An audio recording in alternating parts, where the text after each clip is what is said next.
तो good morning. चलिए आज हम लोग इंग्लिश की ओर चलते हैं। ठीक है, इंग्लिश में इसके पहले हम लोग जो पढ़े थे ऑर्थोग्राफी। ठीक है, क्या पढ़े थे इसके पहले हम लोग? ऑर्थोग्राफी। ऑर्थोग्राफी में पूरा अल्फाबेट्स पढ़ा दिया गया था, पूरा उसमें अल्फाबेट्स में फिर वॉवेल कॉन्सोनेंट पढ़ा दिया गया था। आज हम लोग पढ़ेंगे इटिमोलॉजी। क्या पढ़ेंगे? इटिमोलॉजी। तो आज का आपको मेन टॉपिक होगी क्या? इटिमोलॉजी। इटिमोलॉजी इसका हिंदी होता है शब्द विचार। क्या होता है बच्चे लोग? शब्द विचार। तो पहले हम लोग शब्द विचार को पढ़ने से पहले हम लोग ये जानने का पहले प्रयास करेंगे कि शब्द है क्या, यानी वर्ड क्या है ना? What is word? समझ में आ रहा है ना? चलिए तो हम लोग पहले यहाँ पे क्या पढ़ेंगे? वर्ड। वर्ड का हिंदी क्या होता है? शब्द। देखिए हम लोग हिंदी में जानते हैं कि वर्णों या ध्वनियों के सार्थक मेल को शब्द कहा जाता है। ठीक है, वर्णों या ध्वनियों के सार्थक मेल को शब्द कहा जाता है, या फिर हम इसको ऐसे कह सकते हैं एक अक्षर दूसरे अक्षर से संयोग करता है तब जाकर के एक शब्द का निर्माण होता है। क्लियर है ना? यानी अक्षरों के समूह को शब्द कहते हैं। ठीक है, तो अब हम लोग यहाँ पे लिखेंगे क्या? A group of letter is called word.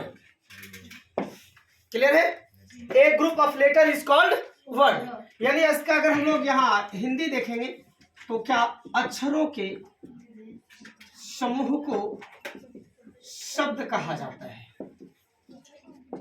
अक्षरों के समूह को शब्द कहा जाता है। क्लियर है? इसका एग्जांपल आप कुछ भी देख सकते हैं। आप लोग अगर लिखना चाहेंगे तो स्टूडेंट, इसमें देख लीजिए 1 2 3 4 5 6 7 7 को लेटर इसमें सम्मिलित हुआ है कि नहीं? तब जाकर के एक वर्ड बना है जिसका नाम है क्या? स्टूडेंट। ठीक है, अब इसके बाद हम लोग जानने का प्रयास करेंगे क्या?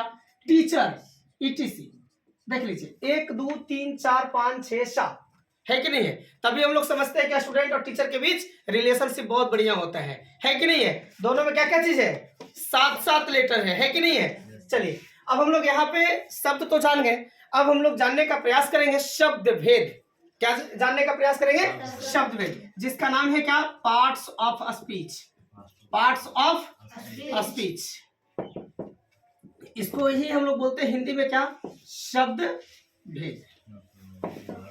ठीक है, देखिए तो सारे लोगों को लगभग पता होता है पार्ट्स ऑफ स्पीच क्या है कि नहीं है? तो हम लोग इसका पहले परिभाषा जानने का प्रयास करेंगे, डेफिनेशन जानेंगे कि पार्ट्स ऑफ स्पीच क्या है। पार्ट्स ऑफ स्पीच देख लीजिए। पार्ट्स ऑफ स्पीच को हम लोग पहले डेफिनेशन देखते हैं, उसके बाद टाइप्स इसका पढ़ेंगे, उसके बाद फिर हम लोग आगे की और ग्रामर जो भी चलता है उसके बाद आपको पढ़ाया जाएगा। ठीक है ना? तो इसका पहले परिभाषा हम लोग देखते हैं। ऑल द इंग्लिश वर्ड, यानी कि जितने भी इंग्लिश के शब्द हैं, है ना? अब उन्हें आगे की और अभी हम लोग लिखेंगे। All the English word are divided into 8 groups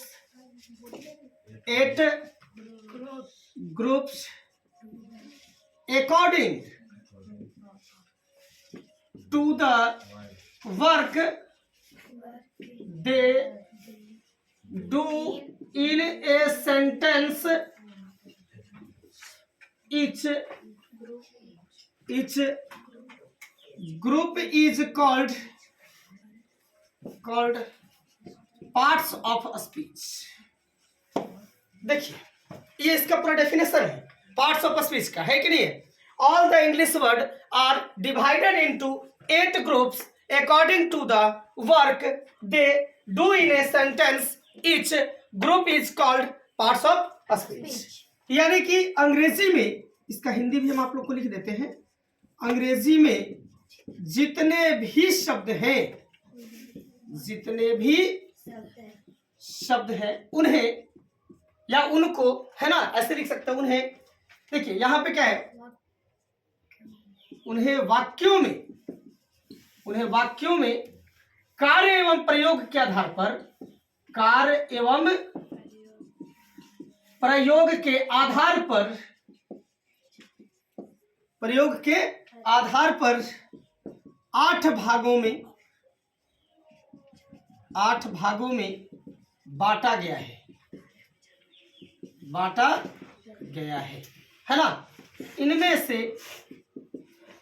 से यही 8 भाग को, है ना, इनमें से यही, यानी कि हम कह सकते हैं प्रत्येक भाग को पार्ट्स ऑफ स्पीच कहा जाता है। क्लियर है? यानी अंग्रेजी में जितने भी शब्द हैं उन्हें अगर वाक्य में अगर उन्हें हम प्रयोग करते हैं, है ना, और उनके अगर कार्य को भी अगर देखा जाए तो उसके आधार पर सभी जो जितने भी क्या है शब्द है उन्हें 8 भागों में बांट दिया गया है। अब इन्हीं 8 भागों को हम लोग क्या बोलते हैं? पार्ट्स ऑफ स्पीच कहते हैं, है ना।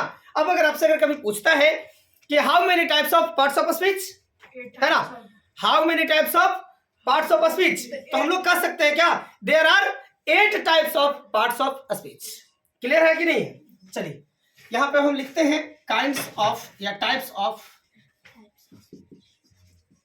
Parts of speech. ठीक है, यानी कि पार्ट्स ऑफ स्पीच शब्द भेद के प्रकार, है ना। तो हम लोग लिखेंगे क्या? देयर आर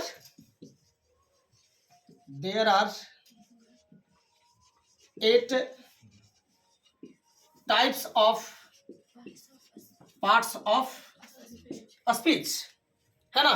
पूछेगा कौन कौन है कि नहीं, तो हम लोग यहां से पहला स्टार्ट करेंगे क्या? नाउन, है ना। नाउन, अब हम लोग पढ़ने का भी प्रयास करेंगे कि नाउन है क्या, है ना। What do you mean by noun? ठीक है, तो नाउन का पहले हिंदी क्या होता है? संज्ञा। ये हम लोग पहले जान लेते हैं 8 कौन कौन है सो। ठीक है, उसके बाद फिर हम लोग सीरियल नंबर से पढ़ेंगे नाउन। उसके बाद फिर सेकेंड बार में क्या होगा? प्रोनाउन। समझ में आ रहा है कि नहीं आ रहा है? प्रोनाउन यानी इसका हिंदी होता है क्या? सर्वनाम। उसके बाद वर्ब, है ना, इसका हिंदी होता है क्या? क्रिया। अब होता है एडवर्ब, इसको हम लोग कहते क्या है? क्रिया विशेषण।